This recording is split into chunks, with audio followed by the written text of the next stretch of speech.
नमस्कार दोस्तों, आपका बहुत बहुत स्वागत है आपके अपने चैनल जिंदगी फिर भी प्यारी है।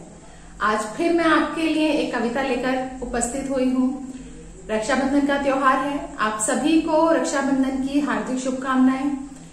अब तक हम जो कविताएं करते आए हैं उनके अंदर सभी के अंदर मोस्टली बहनें भाई से कुछ कह रही हैं। अब की बार जो मैं कविता आपके लिए लेकर आई हूँ उसमें एक भाई अपनी बहन से कुछ आग्रह कर रहा। हम बहनों को ये लगता है कि हमारा मायका बस तभी तक है जब तक हमारी माँ जीवित है, जब तक हमारे माता पिता जीवित हैं। तो यही बात एक भाई अपनी बहन को समझाना चाहता है कि ऐसा नहीं है कि माँ नहीं है तो तेरा मायका खत्म हो गया। मैं हूं वहां पर और मैं वैसे ही तुझे प्यार करूंगा जैसे माँ करती थी। तो इसी भाव को, इसी प्रेम को उन शब्दों में उतारा है उस कवि ने। कविता मुझे व्हाट्सएप पर मिली थी। कवि कौन है मुझे उनका नाम नहीं पता, तो मैं उन्हें से धन्यवाद कहना चाहूंगी कि इतनी अच्छी पंक्तियां मुझ तक पहुंच पाई व्हाट्सएप के थ्रू जो उन्होंने लिखी हैं, वही आज मैं आपके लिए लेकर आई हूं। कविता का शीर्षक है बहना मैके आना दो। माँ नहीं रही, माँ नहीं रही तो मत संशय में आ जाना तुम। माँ नहीं रही तो मत संशय में आ जाना तुम। मासा लाड़ करूंगा बहना मैके आना। मासा लाड़ करूंगा बहना मैके आना तुम। स्वागत करती तख्ती जैसा जड़ा मिलूंगा मैं। स्वागत करती तख्ती जैसा जड़ा मिलूंगा मैं। फूलों जैसा तुम्हें राह में पड़ा मिलूंगा मैं। मुख्य द्वार पर बैठी माँ जो रास्ता तकती थी, लगा टकटकी उसी द्वार पर खड़ा मिलूंगा मैं। जैसे माँ से मिली मुझे यूं गले लगाना तुम। मासा लाड़ करूंगा बहना मैके आना तुम। मासा लाड़ करूंगा बहना मैके आना तुम। सिर्फ अकेली या फिर बच्चों को लाओगी तुम। सिर्फ अकेली या फिर बच्चों को लाओगी तुम। राखी के कितने दिन पहले आ जाओगी तुम। कितने दिन अब और बचे हैं हर दिन पूछूंगा। माँ के जैसा ही बेचैन मुझे पाओगी तुम। कौन गांव तक पहुंची करके फोन बताना तुम। मासा लाड़ करूंगा बहना मैके आना तुम। मासा लाड़ करूंगा बहना मैके आना तुम। तुम्हें लगाने को बिटिया ने मेहंदी खोली है। तुम्हें लगाने को बिटिया ने मेहंदी खोली है। बेटे ने कुछ उम्मीदों की सूची खोली है। साड़ी मन पसंद खरीदूंगी खुद पहनों की। मुझे तुम्हारी भाभी कल ही ऐसा बोली है। दुनिया की बातों को मन में मत उलझाना तुम। दुनिया की बातों को मन में मत उलझाना तुम। मासा लाड़ करूंगा बहना मैके आना तुम। एक इमारत है, ईंटें हैं, केवल गारा है। एक इमारत है, ईंटें हैं, केवल गारा है। इसको घर करता पावन प्यार हमारा है। दौलत के झूठे चिथड़ों में नहीं लपेटा था। दौलत के झूठे चिथड़ों में नहीं लपेटा था। माता पिता ने सदा प्रेम से हमें संवारा है।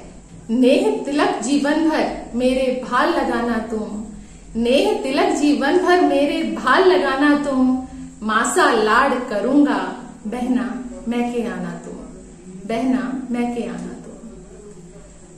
मुझे ये कविता जब मैंने पढ़ी तो मुझे वास्तव में लगा कि हम लोग कई बार बाहर वालों की बातों में आकर के जो हमारा सबसे प्यार का, सबसे नजदीक का रिश्ता है, एक बहन शायद अपने पति पर भी उतना भरोसा नहीं करती जितना अपने भाई पर भरोसा करती है।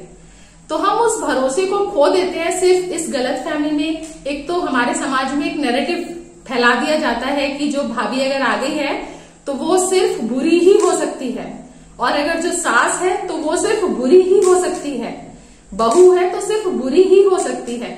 हम लोगों को इस नैरेटिव को तोड़ना पड़ेगा और इस प्यारे से रिश्ते को हमें दोबारा से उसी प्यार से, उसी नजर से देखना होगा। रूठना, मनाना, लड़ना सब भाई बहनों के बीच में होता है, लेकिन वो प्यार और वो एक दूसरे की जो समझ होती है वो और कहीं नहीं मिलती।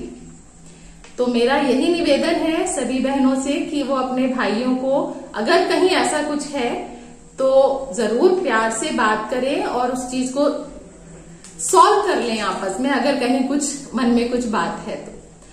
और एक मैसेज मैं अपने भाइयों को भी देना चाहूंगी, जो आजकल इतनी क्रूरता हमारे समाज में बढ़ती चली जा रही है। पहली चीज तो माओ को अपने बेटों को समझाने की जरूरत है कि बाहर जो लड़की है वो भी बहन ही है किसी की, तो उसको भी वही सम्मान दें जो अपनी बहन को देते हैं।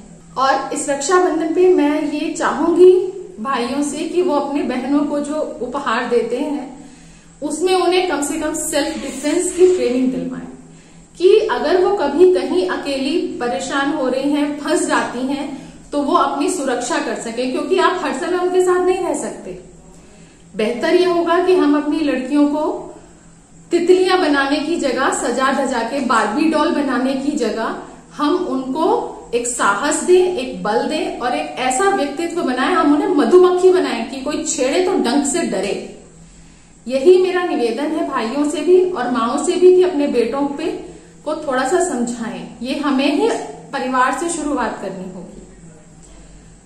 अभी जो इंसिडेंट्स आसपास हुए हैं उन्हीं को देख करके मुझे लगा कि ये बात मेरे मन में थी, तो मुझे लगा मैं आप लोगों के साथ शेयर करूं। आप लोग अपने विचार साझा करें इस पर और कोशिश करें कि लोगों तक ये विचार पहुंच पाए। आज फिर इन्हीं शब्दों के साथ, बहुत सारी खुशी नहीं है आज सचमुच में अगर मैं बताऊं तो, क्योंकि ये जो अभी इंसिडेंट हुआ है बंगाल में, उसके बाद से एक मन में एक टीस है, एक दर्द है, तो वो खुशी मैं नहीं कह पा रही हूं आज। पर त्योहार है, मैं आप सभी को दोबारा से शुभकामनाएं देती हूं और ईश्वर से प्रार्थना करती हूं कि हमारे देश के जो बच्चे हैं उन्हें समझ आए कि वो क्या कर रहे हैं। इन्हीं शब्दों के साथ आज फिर मैं आपसे विदा लेती हूँ। जय हिंद, जय भारत।